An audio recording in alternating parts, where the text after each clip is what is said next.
Jake didn't notice it at first, the subtle trace of someone, or something, tracking his steps through Sector 12.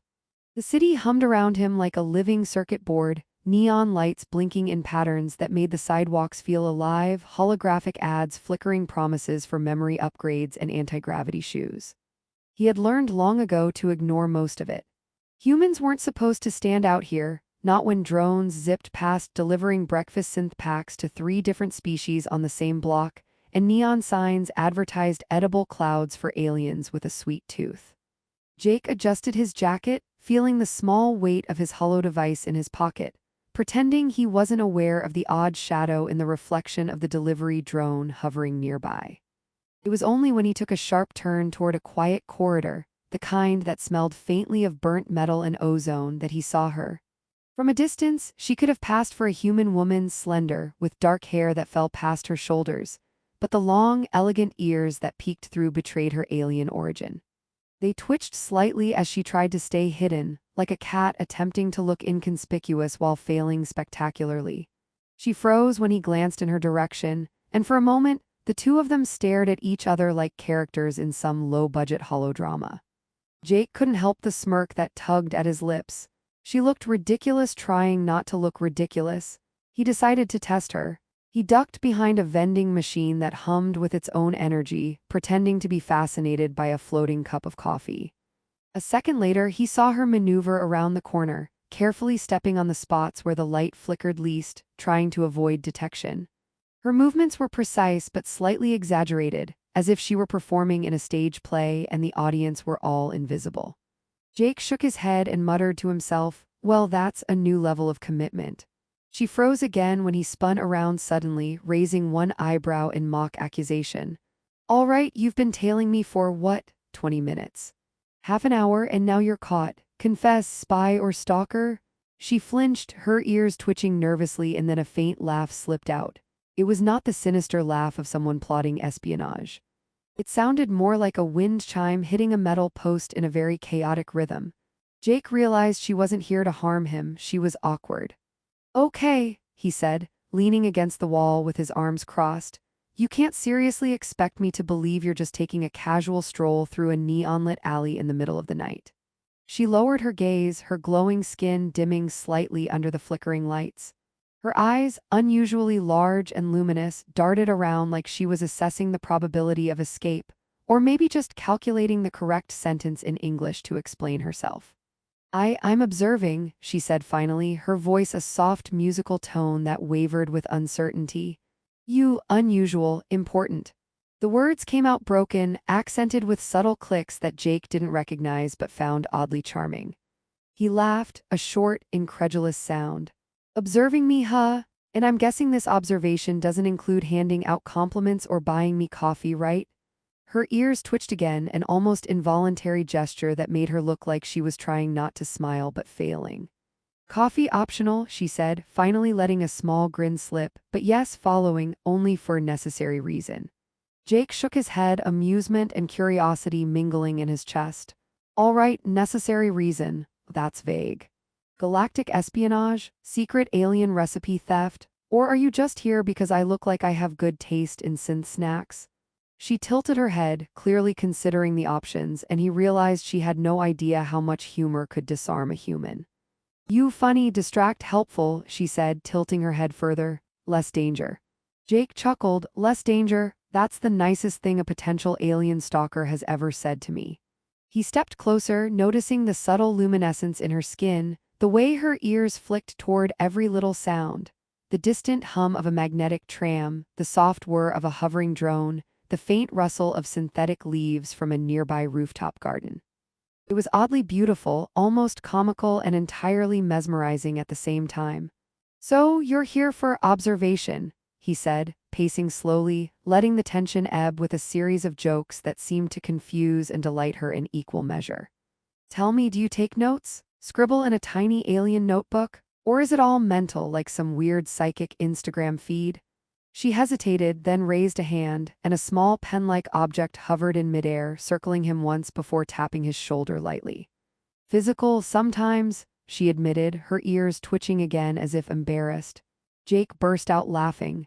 Right, of course, because nothing says subtle espionage like floating a pen in someone's face and trying to look serious. She laughed too, a melodic sound that made the echo of the corridor seem warmer, less sterile. And in that moment, Jake realized that the tension, while real, had taken a backseat to something unexpectedly human, or maybe interspecies human. Humor. They continued down the corridor together, him making sarcastic commentary on the architecture, floating neon staircases that led nowhere, security drones that looked perpetually confused, and her demonstrating minor abilities in small bursts. Levitating a scrap of paper, bending light around her to disappear momentarily, and accidentally activating a holographic sign that flashed "Welcome Galactic VIP" in bright, clashing colors. Each mishap was accompanied by a faint giggle, a flicker of embarrassment, and a twitch of her long ears, all of which made Jake more curious than cautious. By the time they reached a narrow bridge overlooking a quiet canal that shimmered with bioluminescent algae, Jake had decided that he wasn't going to run. Not yet. He studied her, this bizarre human-like creature with long ears and glowing skin whose awkwardness made her disarmingly approachable. "All right," he said, "you're following me, you're glowing in the dark. And somehow, despite all this, I think you're more amusing than threatening. So what's the real reason you're trailing me around Sector 12? She looked at him, ears flicking nervously as she debated how much to reveal. For a moment, the alley seemed suspended in time, the neon lights flickering like the pulse of some enormous, indifferent city heart, and Jake felt the peculiar thrill of the unknown brushing against his ribs. She exhaled a soft, musical breath and leaned slightly closer. Curious about you." The words were simple, but the way she said them, awkward, hesitant, and strangely sincere, sent a shiver down his spine that had nothing to do with fear. Jake laughed again, a light, incredulous sound. "Curious, huh? Well, I guess that makes two of us. But next time at least say hi before levitating pens at me." Her ears twitched in amusement. "Next time," she agreed. And in that brief, improbable moment, the alien and the human, the stalker and the observed, the serious and the ridiculous, found themselves linked by curiosity, laughter, and the quiet tension of a night in a city that had already seen far stranger things than a glowing, long-eared girl following a man around because she was fascinated by him. Jake woke to the faint hum of the city's energy grid, the kind of sound that could be mistaken for a distant heartbeat if you squinted hard enough and pretended the neon lights weren't blinking in patterns that made your vision twitch. The alien girl was already there, sitting cross-legged on the edge of his couch, her long ears draped awkwardly over her shoulders, glowing faintly in the early morning light. She had apparently taken it upon herself to rearrange the furniture in ways that made the small apartment feel like an intergalactic obstacle course.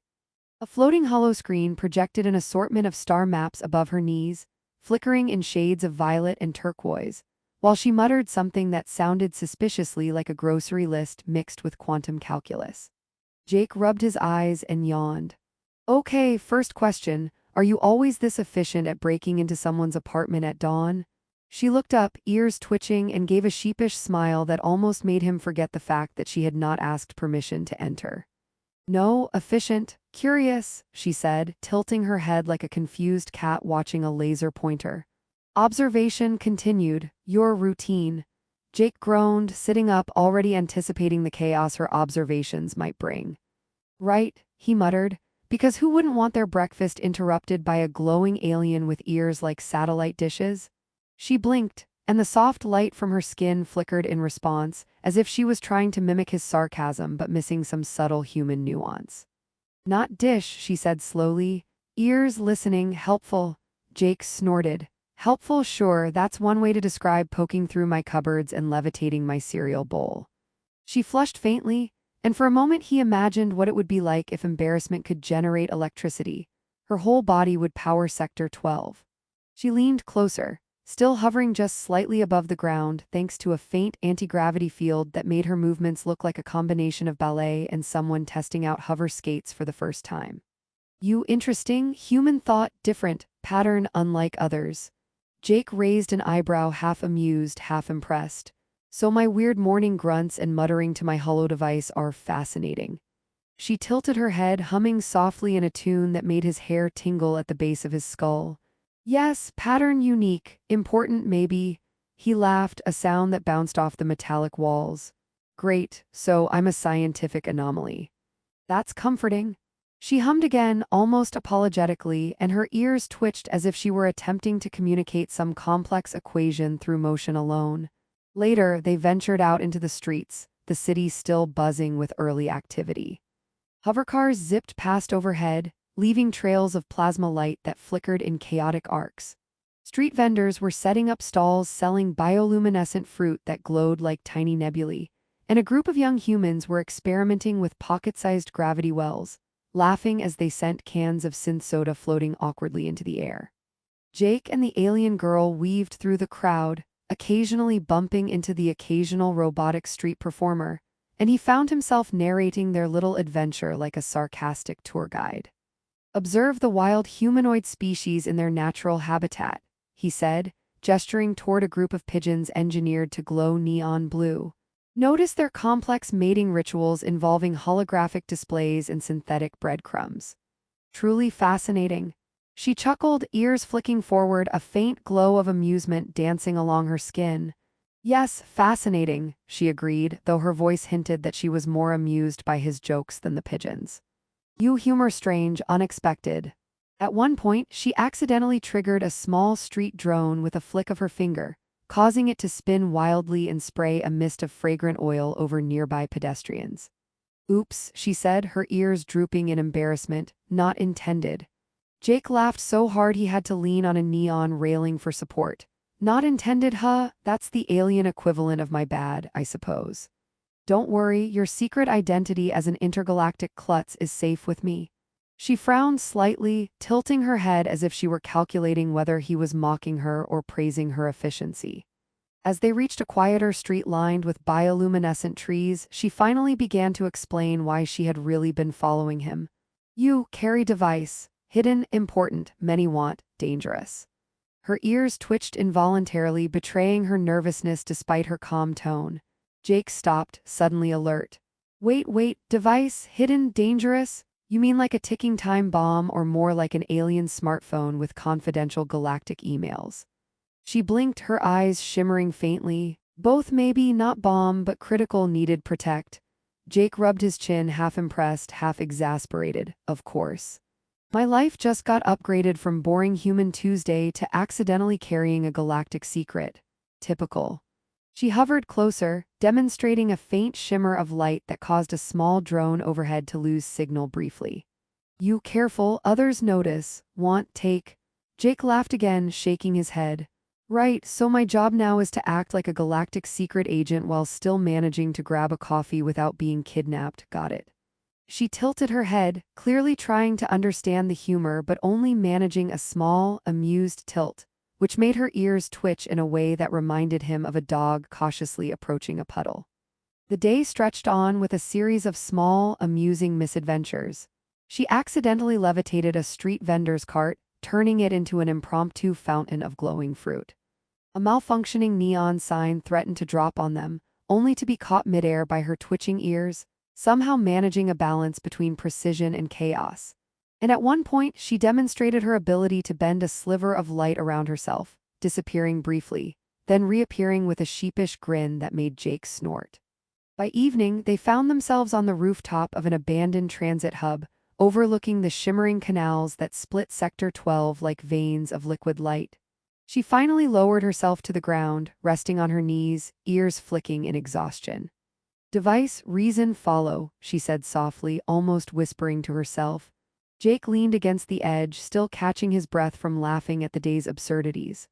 "All right," he said, "you've confessed, demonstrated your alien powers, almost caused mass chaos, and now you want to talk about the serious stuff. Got it, but fair warning, I'm terrible at reading between the lines." Her ears twitched again, a faint glow pulsing rhythmically. "You trust, maybe, need help." Jake grinned, the tension of the revelation tempered by the absurdity of the day. "Help, huh? Okay, I can do help. But only if you promise to stop accidentally turning the city into a light show every time you sneeze."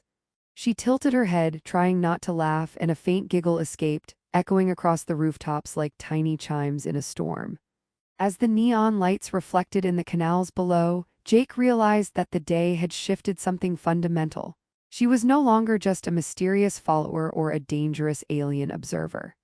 She was a chaotic, awkward, strangely charming companion who had managed to turn fear and tension into curiosity and laughter.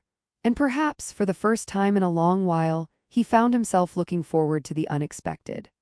"All right," he said, speaking to the shimmering air around her. "What's next? Glowing ears? Are we saving the galaxy or just causing trouble for breakfast?" She tilted her head, twitched her ears in agreement, and for the first time they both laughed at the improbability of their situation. Jake stood on the edge of the rooftop garden, neon reflections flickering across the canals far below, and watched the alien girl carefully unroll the small device from her satchel. The streets beneath them were alive with the hum of traffic drones, glowing signage, and the occasional wandering citizen oblivious to the fact that the fate of a minor intergalactic skirmish rested in two hands, his and hers. She had finally confessed the reason for following him. The device he'd unknowingly carried since a chance encounter weeks ago contained a map of shifting energy currents across the sector, vital data that several clandestine alien factions would kill to possess.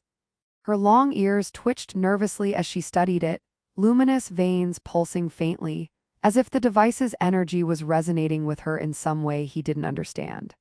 "So, let me get this straight," Jake said, leaning over the railing with his usual half-sarcastic bravado. "I've been unknowingly hauling around a cosmic GPS system for whoever's ambitious enough to start a galactic turf war. And you followed me around for days just to make sure I didn't, trip over my own shoelaces and ruin interstellar diplomacy?" The alien girl tilted her head, a small twitch in her ears betraying amusement. "Accurate mostly, you interesting. Problem solve better with you." Jake laughed, the sound echoing across the rooftops. "Better with me? That's rich. I'm terrible at solving problems, especially cosmic ones. My usual skill set includes spilling coffee, complaining about neon lights, and losing to vending machines in skill challenges." She twitched her ears in a gesture that seemed almost like a chuckle, and Jake realized she had started to understand humor, not just as a human quirk but as a bridge between species, a way to ease tension and share trust. They set to work, moving the device carefully across a holographic display projected above the rooftop. Its energy glimmered in shifting patterns of turquoise and violet, data points flickering like stars caught in a chaotic storm. She explained each function as best she could, using gestures, clicks, and broken English. Jake, leaning against the railing, made jokes about the data points resembling constellations of cosmic jellybeans, and she laughed so hard her ears nearly flicked out of place.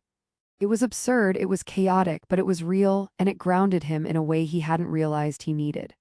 "Okay," he said, squinting at the swirling holograms. "If we get this right, we keep the device safe, prevent a galactic incident, and still have time to eat something that doesn't glow in the dark. That's the plan, right?"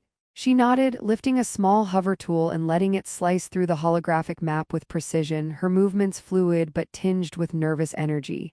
"Yes, plan successful. Maybe you help keep balance." As they worked, Jake noticed how much he had changed. The fear he'd initially felt at being followed, at being caught in a situation he didn't understand, had given way to trust and curiosity. He laughed more easily, thought more creatively, and realized that leaning into uncertainty didn't have to mean chaos. It could mean connection, growth, and occasionally controlled chaos with a laugh track. He glanced at her, this awkward, glowing, long-eared alien girl, and realized he had begun to care for her in ways that went beyond gratitude or amusement.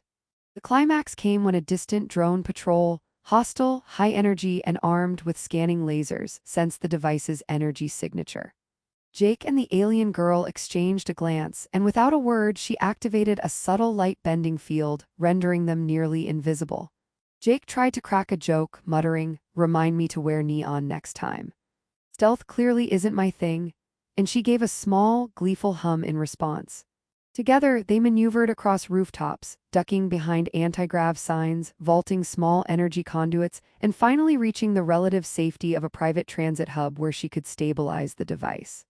She lowered herself beside him, ears flicking forward, still glowing faintly from exertion. "Danger gone, device safe," she said, exhaling a breath that somehow sounded musical in the quiet of the hub. Jake leaned against the wall, running a hand through his hair. "Safe, huh? And here I thought my life was dull." Somehow you've managed to turn me into a secret-keeping, rooftop-leaping, almost intergalactic agent. I guess I should thank you." She tilted her head, ears twitching as if she were considering the full weight of sarcasm in human speech. "Yes, thank mutual, you help too."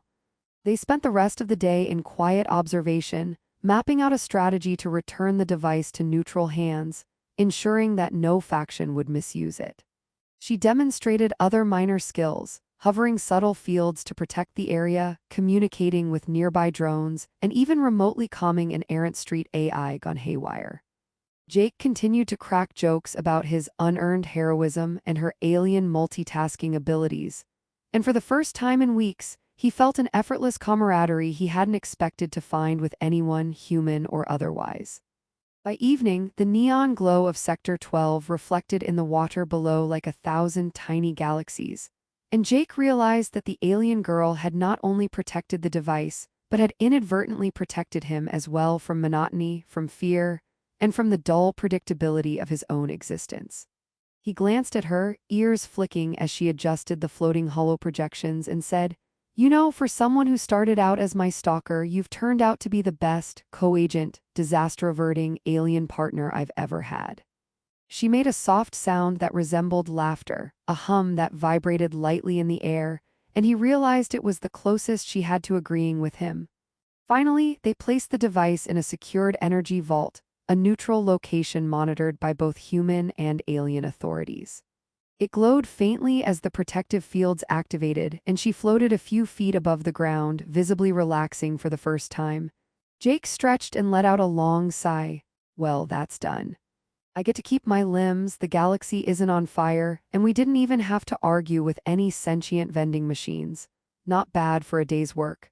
She tilted her head, ears twitching faintly, and made a soft melodic sound that could only be described as amusement.